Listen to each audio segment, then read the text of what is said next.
అనకాపల్లి జిల్లా అనకాపల్లి జీవీఎంసీ స్థానిక 82వ ward RTC complex రోడ్లో వైఎస్ఆర్సీపీ పట్టణ అధ్యక్షులు మందపాటి జానకి రామరాజు, జీవీఎంసీ 82వ వార్డ్ కార్పొరేటర్ మందపాటి సునీత స్థానిక నాయకులతో కలిసి అనకాపల్లి అసెంబ్లీ అభ్యర్థి మలసాల భరత్ కుమార్ గారికి, పార్లమెంటరీ అభ్యర్థి బూడి ముత్యాలనాయుడు గారికి మద్దతుగా ప్రచారం నిర్వహించారు.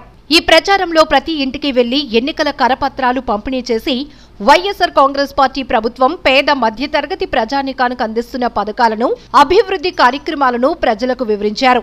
అలాగే వార్డులో పర్యటించిన సునీత, జానకి రామరాజు దంపతులకు స్థానికుల నుంచి అపూర్వ స్వాగతం లభించింది. ఈ సందర్భంగా కార్పొరేటర్ సునీత, పట్టణ పార్టీ అధ్యక్షులు జానకి రామరాజు మాట్లాడుతూ అనకాపల్లి నియోజకవర్గ అభివృద్ధి భరత్తోనే సాధ్యమన్నారు. ఆయన గెలుపు నియోజకవర్గ అభివృద్ధికి మలుపవుతుందని పేర్కొన్నారు. ఓ మంచి సంకల్పంతో భరత్ రాజకీయాల్లోనికి వచ్చారని, అనకాపల్లిలో పరిశ్రమలు స్థాపించి యువతకు ఉద్యోగ ఉపాధి అవకాశాలు కల్పించడమే ఆయన లక్ష్యమన్నారు.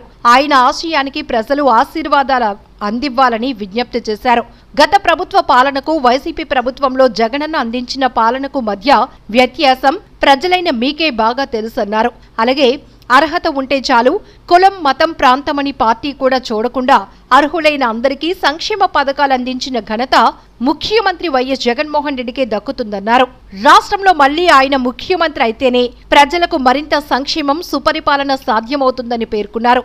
మన రాష్ట్రంలో, మన నియోజకవర్గంలో నిష్పక్షపాతమైన పాలన, సంక్షేమం పేదలకు అందాలన్నా, మరింత అభివృద్ధి జరగాలన్నా ప్రజలు ఫ్యాన్ గుర్తుకు ఓటు వేసి వైసీపీని గెలిపించాలని జానకి రామరాజు ప్రజలకు విజ్ఞప్తి చేశారు. అలాగే విద్యావంతుడు, యువకుడు, సమర్థుడైన అనకాపల్లి నియోజకవర్గ వైసీపీ ఎమ్మెల్యే అభ్యర్థి మలసాల భరత్ కుమార్ ను ప్రజలంతా ఆశీర్వదించి మే 13న జరగనున్న సార్వత్రిక ఎన్నికల్లో ఫ్యాన్ గుర్తుపై ఓటు వేసి అత్యధిక మెజారిటీతో గెలిపించాలని, అలాగే ఎంపీ అభ్యర్థిగా పోటీ చేస్తున్న బూడి ముత్యాలనాయుడును మంచి మెజారిటీతో గెలిపించాలని కోరారు. ఈ కార్యక్రమంలో మాజీ మున్సిపల్ కౌన్సిలర్ దాడి భోగలింగేశ్వరరావు, వైసీపీ పట్టణ కార్యదర్శి గైపూరి రాజు, మాజీ municipal vice chairman పలకా Satyanarayana, YCP జిల్లా వాణిజ్య విభాగం అధ్యక్షుడు కడిమిశెట్టి సతీష్, ఎన్టీఆర్ వైద్యాలయం అభివృద్ధి కమిటీ సభ్యుడు మూనూరు శ్రీనివాసరావు, మార్కెట్ కమిటీ డైరెక్టర్ గుండా రమేష్ గుప్తా, వైసీపీ పట్టణ ప్రధాన కార్యదర్శి కారుకుండి కన్నబాబు,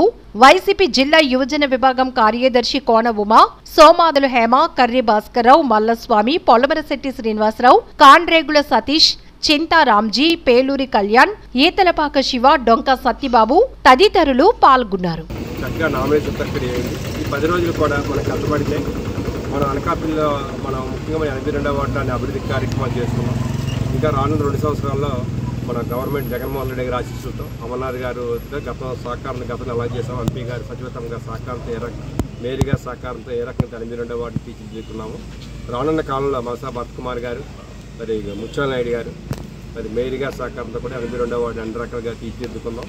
ఈ మంచి సంకల్పంతో ఈ రోజున 25వ తారీఖు నాడు ఈరోజు మరి దాదాపు 2 గంటల సమయాన్ని మీ అందరూ వెచ్చించి ఈ కార్యక్రమాన్ని చేపట్టి చేసినందుకు ముఖ్యంగా దాడి భోగలింగేశ్వర గారు మీ అందరికీ చెప్పాలి.